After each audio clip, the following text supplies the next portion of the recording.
So a lot of people right now are afraid for kids to go back to school, and that could be parents who are concerned about their children, teachers that are concerned about returning themselves, and administrators concerned about ensuring that they're providing safety for the students and their teachers. But for most children, generally, it's going to be safe for them to return to in-person school.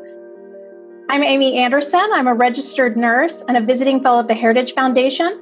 For kids without underlying health conditions, they're at fairly low risk for contracting that severe form of COVID-19. For others with underlying health conditions, those families need to contact their medical provider to determine what's best for that child. According to the CDC, those under 18 years of age account for only 2% of confirmed COVID-19 cases, and children are more at risk for complications from the flu than they are from COVID-19. Multiple studies from around the world have consistently found that children are at a lower risk of contracting the virus, and there is no evidence that children easily spread the virus to other kids or adults. Reports are also indicating that teachers are more likely to catch the virus from other adults on campus than their students when basic precautions are adhered to.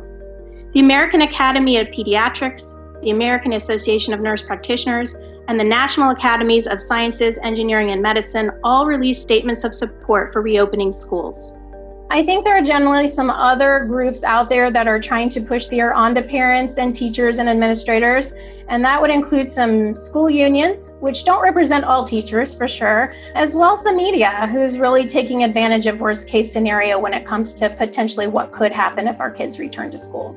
Children risk falling behind academically. The lack of in-person school can lead to greater disparities, increased issues with drugs, alcohol, and mental health. And further, the long-term impact of missing sound instruction can lead to a reduced lifetime of earnings. And this is very concerning for me as a parent of 4 kids. With them being at home and not moving forward with their education, we've stagnated them, but they're also losing what they have had instruction on over the course of their educational career.